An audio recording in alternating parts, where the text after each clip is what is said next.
हाँ, तो दोस्तों हम जानेंगे कि पहले तो हमने जान लिया था कि अलंकार के भेद कितने होते हैं और उन भेदों का प्रकार के बारे में बताने वाले थे।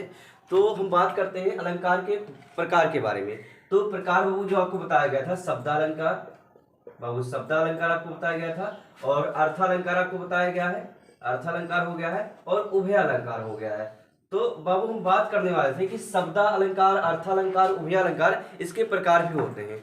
तो हम पहले बात करने वाले बाबू जहां शब्दों के माध्यम से चमत्कार वहां शब्दालंकार होता है और जहां अर्थों के माध्यम से विकार हो यानी परिवर्तन हो चमत्कार हो वहां अर्थालंकार होता है और जहां दोनों के माध्यम से विकार होता है परिवर्तन होता है वहां उभयालंकार होता है। बाबू तो हम बात करने वाले हैं कि शब्दालंकार के भेद कितने होते हैं।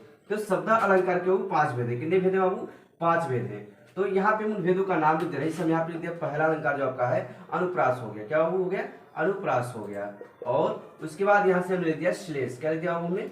श्लेष लिख दिया। क्या लिख दिया बाबू? यहाँ से श्लेष अलंकार लिख दिया। श्लेष हो गया हमारा। उसके बाद अनुप्रास हो गया, श्लेष हो गया, यमक हमने लिख दिया। क्या लिख दिया हमने? यमक हमने यहाँ से लिख दिया, यमक हमने लिख दिया। उसके बाद वक्रोक्त हमने लिख दिया। क्या लिख दिया बाबू? वक्रोक्त लिख दिया हमने, वक्रोक्त लिख दिया। एक और बच रहा है ना?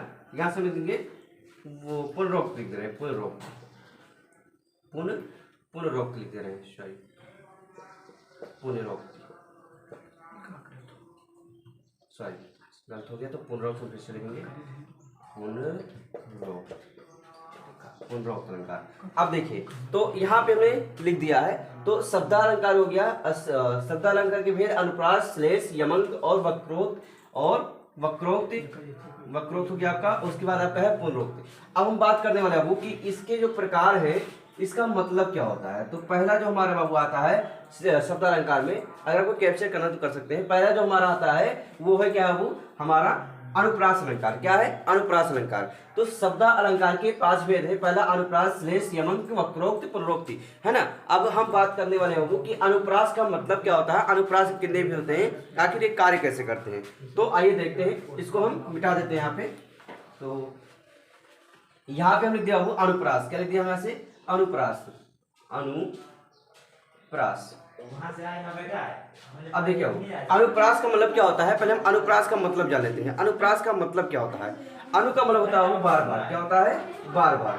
यहाँ से कर दिए अनु, अनु कर दिए और प्लस हमने कर दिया वो प्रास। क्या कर दिया हमने? प्रास कर दिया।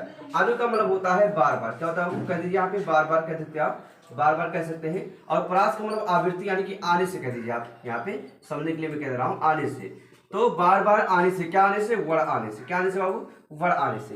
तो जहां बार बार वर्ण आने से जो है, जब किसी पंक्ति में एक ही वर्ण बार बार दोहराया जाता है तो वहां पे होता है अनुप्रास अलंकार। क्या होता है बाबू? अनुप्रास अलंकार। अब इसके बारे में बात करने वाले कि इसके भेद कितने होते हैं। क्या करते हैं बाबू? इसके भेद कितने हैं। तो हम भेद क्या बताएंगे बाबू? इसके 5 भेद हैं। क्या है? 5 भेद है। पहला आपका है बाबू 6 का अनुप्रास। क्या है? 6 का अनुप्रास है बाबू, देखिएगा 6 का अनुप्रास। उसके बाद आपका है वृत्तीय अनुप्रास। क्या हुआ है? वृत्तीय अनुप्रास। उसके बाद आपका है श्रुत्य अनुप्रास। क्या होगा? श्रुत्य अनुप्रास है। उसके बाद लाटा अनुप्रास। क्या हुआ आपका? लाटा अनुप्रास है। तो 6 का वृत्तीय, श्रुत्य, लाटा और एक आपका है अंत्या। क्या हुआ है? अंत्या है। देखिए अंत्या का मतलब क्या होता है अभी देखिएगा। मैंने कहा कि शब्दों को समझिए होगा आप शब्दों को। 6 का मतलब होता है जहां वर्ण की आवृत्ति 2 बार हो। कितनी बार हो? 2 बार। हमने कहा किसी का पंक्ति में, जब किसी का पंक्ति में किसी वर्ण की आवृत्ति 2 बार हो लगातार। कितनी बार हो बाबू? 2 बार हो। तो वहां पे होगा 6 का अनुप्रास। क्या होगा? 6 का अनुप्रास। जैसे हमने कहा, आप एग्जांपल दीजिए। हमने ऐसे कह दिया आपसे सूर, समर, करनी, यहां से हमने कर दिया करनी, सॉरी करनी, करही, करही, करही।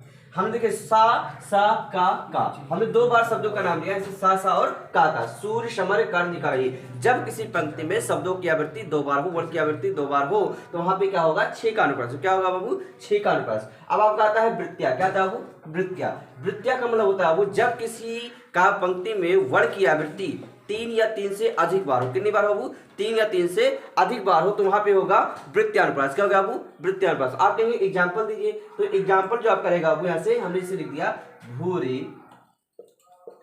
भूरी, भूरी, भूरी, भेद, भाव, भूमि, भूमि से भाग दिया। अब देखिए हमने कहा भूरी भूरी भेदभाव भूमि से भाग दिया। अब देखिए यहाँ पे भा आपका आ गया, यहाँ पे भा आ गया, यहाँ पे भी भा आ रहा है, यहाँ भा आ रहा है, यहाँ भा आ रहा है, यहाँ भा आ रहा है। कहने का मतलब ये बाबू कि जब किसी काव्य पंक्ति में किसी वर्ण की आवृत्ति 3 या 3 से अधिक बार आए तो वहां पे क्या होगा, वृत्त्यानुप्रास होगा। क्या होगा आपका, होगा वृत्त्यानुप्रास। समझ में आ गया, आशा करते समझ आ गया। अब देखिए अगला आपका आता है श्रुत्यानुप्रास। क्या हुआ आपका है, श्रुत्या। श्रुत्या का मतलब होता है सुनने से। क्या होता है बाबू, सुनने से। सुनने से आपको किसी काव्य पंक्ति में किस वर्ण की आवृत्ति मिल जाए, कौन से वर्ण की आवृत्ति मिल जाए, हमने कहा ता वर्ग वर्ण की। कौन से बाबू, ता वर्ग, हमने कहा ता वर्ग वर्ण की आवृत्ति। क्या भैया, ता वर्ग वर्ण की आवृत्ति अगर कहीं आपको मिल जाए, आना, ता वर्ग वर्ण का आना, क्या आना, लगातार आना। ता वर्ग वर्ण का लगातार आना अगर कहीं पंक्ति में आपको दिखाई दे रहा है तो वहां होगा आपका श्रुत्यानुप्रास। क्या होगा बाबू, श्रुत्यानुप्रास। अब आप कहेंगे एग्जाम्पल लिख दीजिए ताकि आपको समझ में आए। ता वर्ग क्या होता है, ता वर्ग में आपको बता दूं, ता वर्ग में वर्ण कितने होते हैं, वो होते हैं 5। वो क्या होते हैं, 5। हमने ऐसे लिख दिया, ता, था, दा, धा, ना। ये बाबू होते हैं ता वर्ग के वर्ण। ता वर्ग वर्ण में जो है इतने वर्ण पाए जाते हैं। तो ता वर्ग में इतने वर्ण पाए जाते हैं, ता, था, दा, धा, ना।